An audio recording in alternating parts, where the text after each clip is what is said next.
자, 안녕하십니까, 변쌤입니다.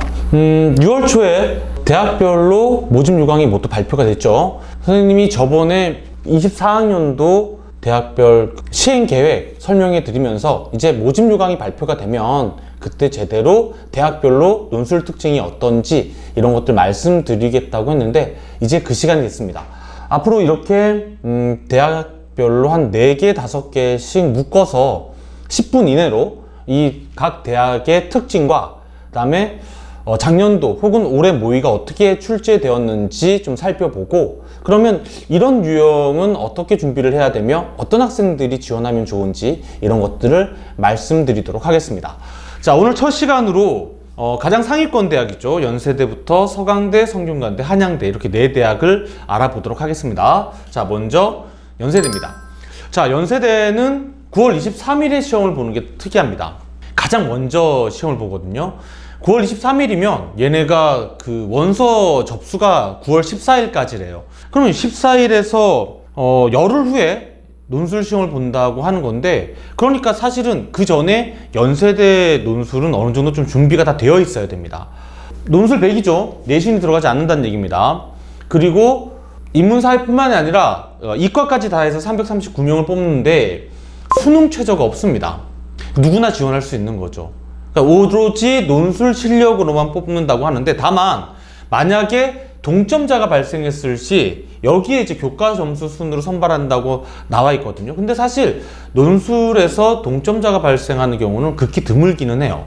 어쨌든 이런 학교다 보니까 학생들이 쉽게 연세대 논술 한번 해보지 뭐 이런 마음으로 하겠다고 하는데 선생님 좀 반대하는 경향이 있어요. 왜냐면 자, 문제를 볼게요. 이게 작년도 기출문제인데, 자, 기본적으로 써야 할 양이 굉장히 많아요. 얘네가 2시간이긴 한데 이게 보시면 문항이 쪼개져 있죠. 1번 문제가 1-1과 1-2가 600자씩 이게 1200자. 그 다음에 2-1과 2-2가 나눠져 있는데 2-1에서 600자, 그리고 2-2에서는 수열이 제시된 다음에 수리 논술을 써야 돼요. 이건 글자 제한이 없거든요. 그러면 기본적으로 인문 논술만 이렇게 합하게 되면 총 1800자를 쓴 다음에 여기에 수리 논술까지 해야 된단 말이죠. 그리고 얘네 지금 제시문 다가 영어 제시문이었단 말이에요. 물론 독해만 되면 돼요. 그리고 연세대 붙을 만한 실력이 되는 학생들은 사실 이 영어 제시문이 쉬운 편은 아니거든요. 영어 제시문이 나오는 학교들 중엔 제일 어려운 것 같아요. 하지만 연세대를 시험 보는 학생들은 그렇게 어려워하지 않더라고요.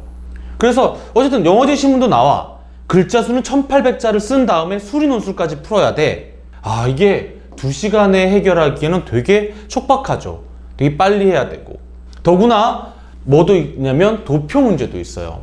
라제시문에 도표를 2개 준 다음에 그걸 활용해서 뭔가 쓰라고 한단 말이에요. 그러니까 도표도 풀어야 돼. 그죠? 그리고 작년에는 나오지 않았지만 이 학교의 그 경향상 제시문 3개를 비교하는 것들도 굉장히 자주 나오거든요. 그건 나올지 안 나올지는 모르겠지만 나올 가능성이 있는 거죠. 그러니까 사실 쉬운 학교가 아니에요. 그러나 내가 오랫동안 논술을 준비해 왔고, 나 진짜 연세대 준비하기 위해, 연세대 한번 시험 보기 위해서 내가 이렇게 오랫동안 논술을 준비한 거야 하세요. 그런 학생들은. 그렇잖아요. 내가 연세대를 바라고 이렇게 오랫동안 준비를 해왔다면 해도 되지만, 그런 학생이 아닌 경우, 예를 들어서 논술 준비한 적도 없고 그냥 어쨌든 연세대 최저도 없다는데 내신도 안 들어간다는데 한번 해봐야지, 그런 학생들은 솔직히 말리고 싶어요. 왜냐면 그러기에는 원서비가 아깝다는 생각이 듭니다. 그리고 뭐 그런 학생들도 있을 수 있죠. 나는 뭐 기본적으로 성균관, 서강 그 밑에 라인은 생각하지 않아. 그러면 수시 원서 6개가 안 나올 거란 말이죠. 그러니까 그런 학생들에게는 괜히 원서를 남기는 것보다 하나 더 지원하는 것도 나쁘진 않겠죠. 그런 학생이 아니고서야 조금 어쨌든 합격 가능성이 높은 곳을 지원하고 싶다. 근데 내가 논술은 별로 준비를 안 해왔다. 그런 학생들이 무리해서 연세대를 지원하는 건 좀 힘들어요. 이해되시죠? 자, 다음 대학은 서강대입니다. 서강대는 11월 19일 날 시험을 봅니다. 수능을 보는 그 주 일요일이죠. 자, 논술이 80% 들어가고 여기에 교과 10, 출결 10인데 출결은 그러니까 미인정 결석, 그러니까 무단결석이죠. 14일까지 90점을 주기 때문에, 그러니까 결국 출결 때문에 떨어지지는 않을 것 같고, 내신도 8.75 등급까지 96점을 준단 말이에요. 그러니까 그냥 학교 생활을 쭉 한 학생들이 내신이 8.75, 얘는 9등급제잖아요. 그러니까 이것도 안 되는 학생은 거의 없겠죠. 자, 인문사회 계열에 111명을 뽑는데 작년보다 최저가 하나 낮아졌어요. 작년까지 36이었는데 올해부터 7입니다. 그리고 이 학교는 논술 성적이 만약에 모두 동점으로 나오면, 그러니까 이 합격권에서 동점으로 나오면 모두 붙여준다고 해요. 근데 이것도 거의 벌어지진 않는 일이에요. 자, 그런데 이 학교도 사실은 논술이 어려운 편이에요. 이게 올해 모의 문제인데, 이 학교는 좀 특이하게 이 모의 문제를 한 번씩 이렇게 출제한단 말이죠. 무슨 얘기냐면, 여기서 800에서 1000자잖아요. 이게 두 문제가 나와요. 그래서 총 한 1800자를 써야 돼요. 100분에 1800자를 써야 돼요. 근데 올해 지금 경영경제에서 한 문제, 인문사회에서 한 문제, 이렇게 예비 문제가 모의 문제를 하나 냈더라고요. 자, 보시면 알겠지만 제가 딱히 뭔가 이름을 붙일 게 없어서 제가 가르치는 학생들한테 이런 얘기를 많이 하거든요. 아, 이런 게 가이드라인 유형이야 라고. 그러니까 우리말로 얘기하자면 강제형 논술이에요. 그러니까 학교가 시키는 대로 해야 돼요. 근데 사실 여러분, 제가 이제 이렇게 4개, 5개 대학별로 모두 이제 거의 대부분의 대학을 말씀드릴 텐데, 사실 대부분 대학들이 이렇게 나오는 경향이 강해졌어요. 그러니까 자기 마음대로 견해를 펼치거나 자기 마음대로 분석을 하거나 설명하는 것이 아니라 학교가 요구한 대로. 자, 보세요. 무슨 얘기냐면, 가에 설명한 개념을 바탕으로 요 개념을 가지고 나의 문제를 제시문 다의 관점에서 그래서 분석하는 거예요. 이걸 가지고 이 관점에서 얘를 분석하는 거예요. 그러니까 다른 식으로 제시문 나의 문제를 분석해서는 안 되는 거예요. 그러니까 사실 이게 왜 그러냐면, 제시문 독해가 굉장히 중요한 거예요. 자, 그런 면에서 서강대는 제시문이 어려워요. 그리고 그 어려운 제시문을 올곧이 독해를 받아들여서 그대로 문제를 푸셔야 돼요.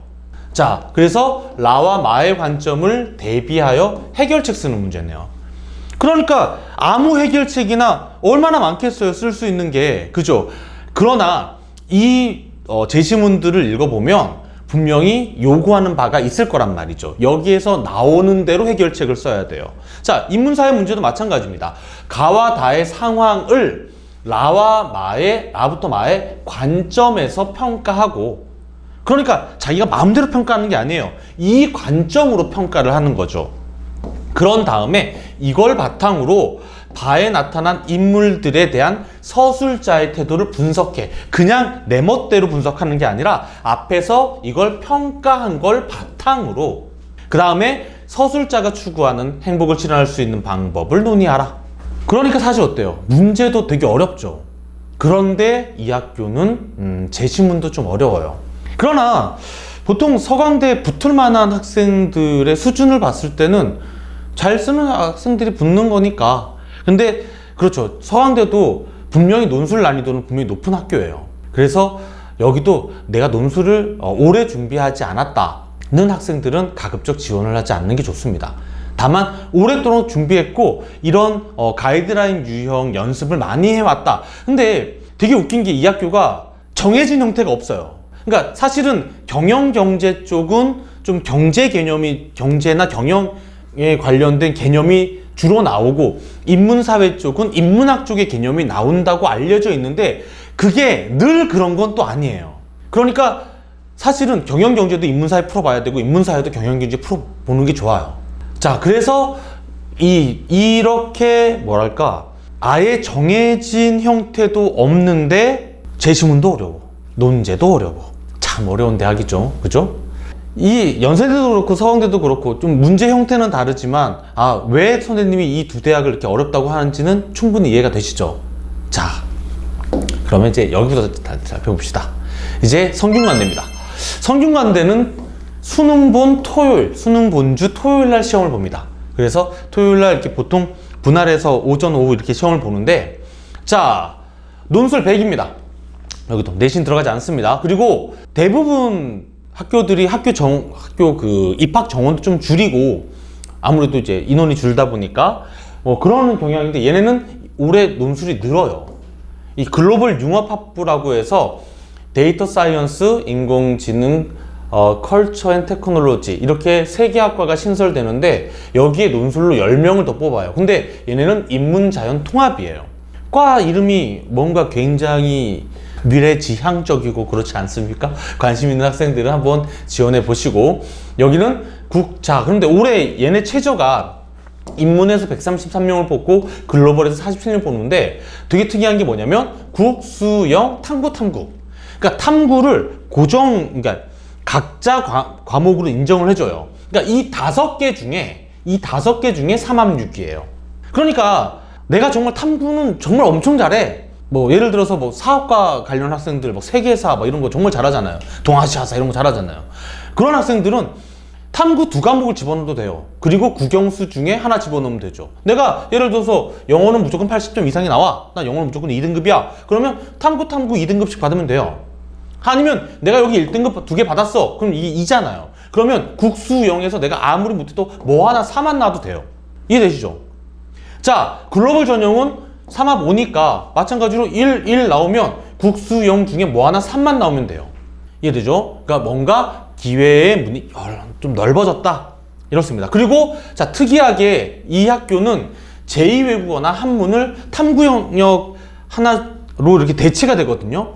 뭐 예를 들어 뭐 아랍어 뭐 이런 거 시험 보고 그다음에 외국 학생들은 그렇잖아요. 자기 언어 같은 경우에는 거의 1등급을 다 받잖아요. 그죠? 그러니까 그런 외국 학생들은 그런 것들을 활용해서 이렇게 탐구 대체해가지고 1등급 받아 놓으면 뭔가 보험으로 하나 확실하게 1등급, 그죠? 연세대와 서강대와는 다르게 성균관대는 얘네가 이게 제가 알기론 2008년부터 문제 유형이 똑같아요. 얘네는 고정된 영역이 있어요. 자, 1번 문제는 분류입니다. 얘네가 지금 작년에 재심은 4개가 나왔는데 재심은 3개부터 재심은 8개까지 나온 적이 있어요. 그러니까 3개가 나오면 1대2, 4개가 나오면 2대2, 6개가 나오면 3대3, 8개가 나오면 4대4 이렇게 분류하는 문제예요. 그런데 분류하는 문제지만 결국은 뭐예요? 사실은 비교죠. 왜냐면 이 분류라는 건 두 입장이 상반된다는 얘기니까. 그죠? 이게 성균관대의 일종의 시그니처 같은 문제예요. 얘네는 무조건 1번이 분류해서 이렇게 상반되게 만드는 거죠. 이해되시죠? 그리고 2번 문제는 무조건 도표예요. 그리고 3번 문제는 주로 견해를 물어보는 문제가 나와요. 이 형태가 늘 나와요. 저 견해란 앞에서 두 입장을 나눴으니까 그 입장 중에 뭐 한 입장을 지지해서 상대편을 비판하라고 할 수 있고, 아니면 어떤 문제 상황을 주고 그 문제 상황을 해결해 보라고 할 수도 있고, 3번은 그렇거든요. 자, 그런데 자, 성균관대의 핵심 포인트는 뭐냐면 시간이에요. 이게 왜 그러냐면 이걸 총 100분에 써야 되거든요. 100분에. 근데 얘네가 원고지가 아니에요. 분량이 정해져 있지 않아요. 원고지가 아니라 줄글로 줘요. 이렇게 답안지를 거기다 쓰라고 해요. 그러니까 학생들은 와, 이걸 도대체 얼마큼 채워야 되지? 이런 생각이 든단 말이에요. 그런데 사실 가급적 많이 채우는 게 좋단 말이에요. 충분히 논의를 해야 되는 거니까. 근데 시간이 워낙 없어요. 자, 그러니까 되게 웃긴 게 뭐냐면 얘네가 재작년까지인가 점수가 1번 원래 뒤로 갈수록 배점이 높아지잖아요. 그래서 20, 40, 40이었단 말이에요. 원래는. 근데 이게 이런 일이 벌어지다 보니까 무슨 얘기냐면 학생들이 1, 2번 충분히 막 논의를 하다 보니까 3번에 시간이 없어. 그러니까 정말 짧게 쓰거든요. 3번을. 그러니까 3번에 짧게 썼는데 이게 배점은 40점이야. 이러니까 학교 입장에서도 이걸로 평가가 돼? 이렇게 생각이 되는 거겠죠. 그러다 보니까 어떻게 바뀌었냐면 1번 40, 2번 40, 3번 20 이렇게 바뀌었어요. 그러니까 어쨌든 성균관대를 지원할 학생들은 내가 평소에 글을 빨리 쓴다. 이게 가장 기본이에요. 그런 학생이 지원해야 돼요. 그리고 이 뭐 1번 비교, 2번 도표, 3번 견해 이런 형태는 그러니까 성균관대를 내가 생각해온 학생들은 꾸준히 이 연습을 했었을 거예요. 이 도표가 그렇게 쉬운 편은 아니에요. 정말 도표를 해석해야 되는 문제거든요. 그죠? 그리고 그러니까 좀 도표에 자신이 없다. 내가 도표가 싫어서 사회문화도 포기했어. 이런 학생들은 그냥 굳이, 그죠? 다른 대학 지원할 때 많은데 굳이 여기를, 그죠? 대신에 내가 글은 좀 빨리 쓴다. 그 다음에 얘네는 문학이 잘 안 나오거든요. 그러니까 사회학적인 제시문들이 많이 나와요. 그런 건 답이 분명히 나와 있거든요. 제시문이 쉬운 편은 아니지만 그래도 비문학 독해에는 좀 자신 있다. 이런 학생들은 자, 글을 빨리 쓰고 비문학 독해가 자신 있다. 도표 자신 있다. 그죠? 이건 읽어보시면 알겠지만 충분히 이 논의를 바탕으로 했다면 충분히 풀 수 있는 문제거든요. 그런 학생들이 지원하면 좋습니다. 자, 마지막으로 한양대 보시겠습니다. 한양대는 수능 본 다음 주에 시험 보죠. 자, 논술 90에 요거 모르겠어요. 학생부 종합평가지. 이건 도대체 어떻게 평가를 내리겠다는 건지 정말 모르겠어요. 어쨌든 학생부를 본다는 곳이니까 그렇다면 이제 그런 생각이 들잖아요.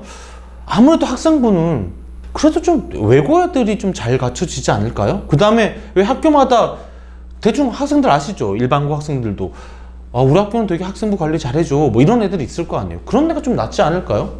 그죠?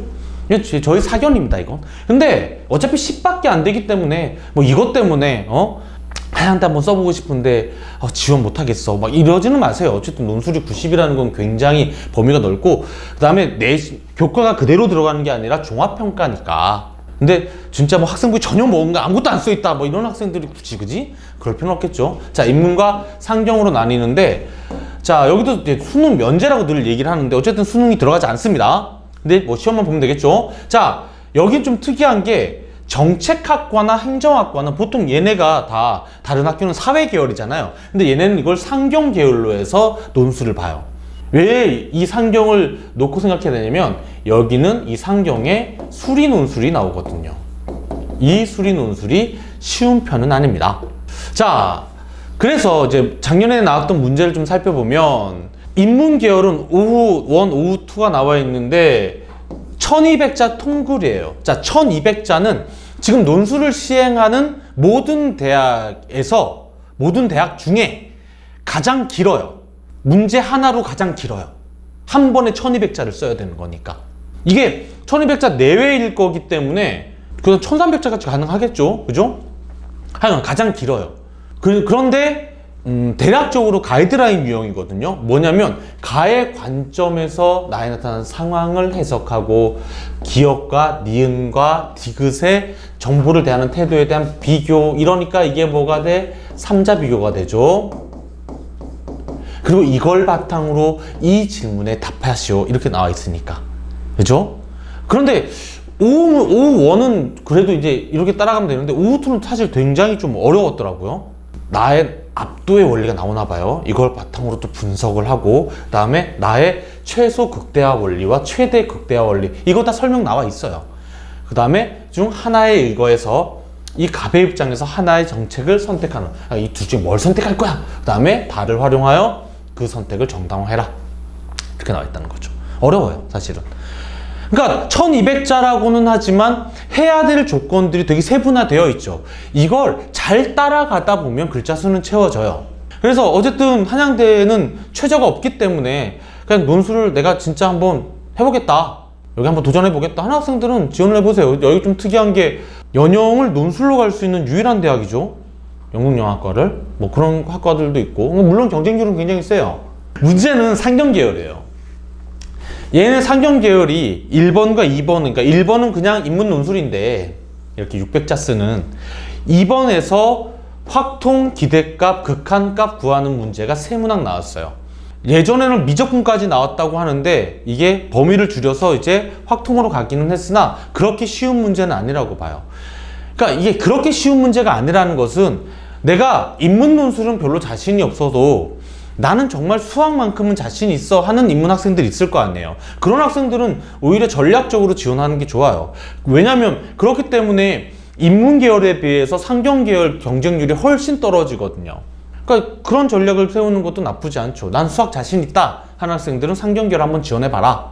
근데 어쨌든 뭐랄까 수능 최저가 없기 때문에 사실은 여기를 제가 함부로 추천하는 건 되게 말 그대로 모험이죠. 그죠? 경쟁률이 100이 넘어가는데. 그죠? 아까 말씀드렸던 학과들은 뭐 200대 1도 되는데. 그리고 그게 형식 경쟁률이 아니라, 왜냐면 수능 최저가 없으니까 거의 실질 경쟁률이기 때문에 사실은 굉장히 붙기는 어려운 대학이죠. 어쨌든 이렇게 네 대학을 알아봤습니다. 네, 다음 시간엔 또 이후에 착착착착 알아볼 테니까 계속 시청해 주시기 바랍니다. 자, 감사합니다.